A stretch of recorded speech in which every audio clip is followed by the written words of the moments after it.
سلام به طرفدارای ذهن‌خوانی. قراره بریم ببینیم که خانواده‌اش راجع به شما چی فکر میکنن.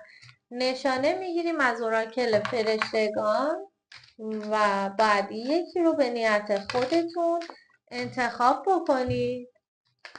بریم ببینیم که خانواده شخص مورد نظر شما در موردتون چی فکر میکنن. این دوتا نشانه بسیار زیبا، یکی رو به نیت خودتون انتخاب بکنید.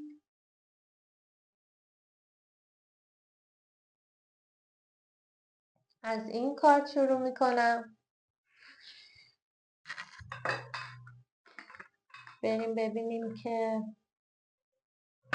خانواده شخص مورد نظر شما در مورد شما چی فکر میکنن.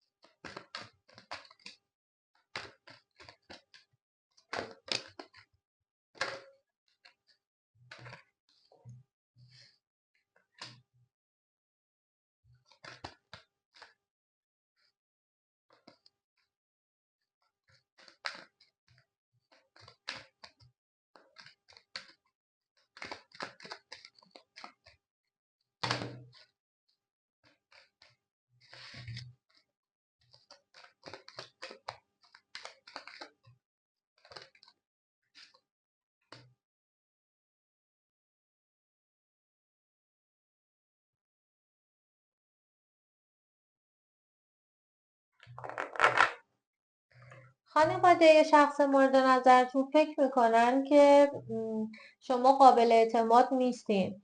یعنی فکر میکنین شما به این رابطه پایبند نمیمونین.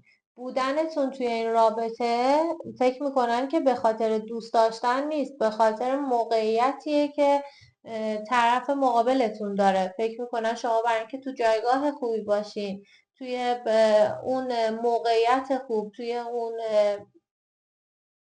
ثروت، شاید موقعیت اجتماعی خوب قرار بگیرید، با در کنار این آدم بودن توی این رابطه هستین و عشق نیست دلیل بودنتون. احساس میکنن که شما قابل اعتماد نیستین و توی این رابطه نمیمونین. شما خیلی پایبند به این رابطه نیستین فکر میکنن. بریم سراغ نشانه بعدی.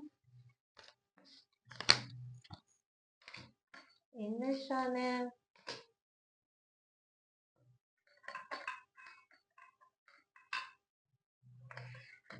ببینیم طرف مقابل خانوادهش راجع به شما چه فکری میکنن، نظرشون راجع به شما چیه.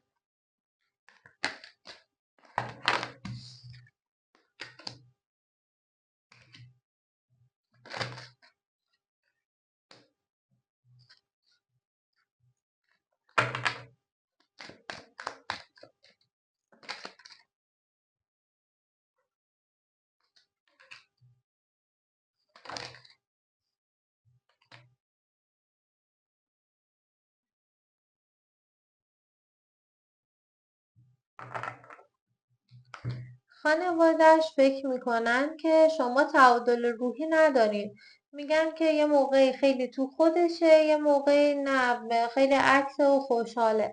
گاهن فکر میکنن که زود رنج هستین، خیلی زود بهتون برمیخوره. فکر میکنن اون اخلاقی که باید برای یه زندگی مشترک داشت رو شما ندارین. فکر میکنن شما برای یه رابطه پایدار مناسب نیستین برای طرف مقابلتون.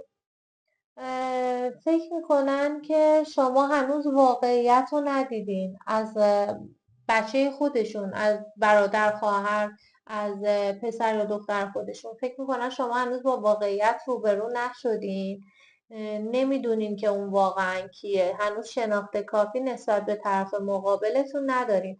این نیست که ذهنشون نسبت به شما فقط این چنینی باشه و بد باشه. یعنی فرزند خودشون، خواهر یا برادر خودشون رو هم مناسب یه زندگی پایدار، یه ازدواج نمیبینن فعلا و فکر میکنن که شما هنوز واقعیت اون آدم رو متوجه نشدید.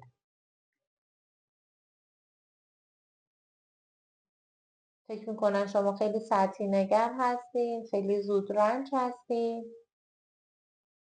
شما زیادی صاف و صادقین توی این ارتباط، حتی این فکرم میکنن و نمیتونین خلاهایی که طرف مقابلتون داره رو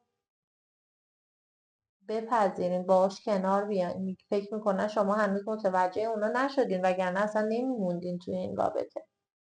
عالی باشین، روزتون بخیر.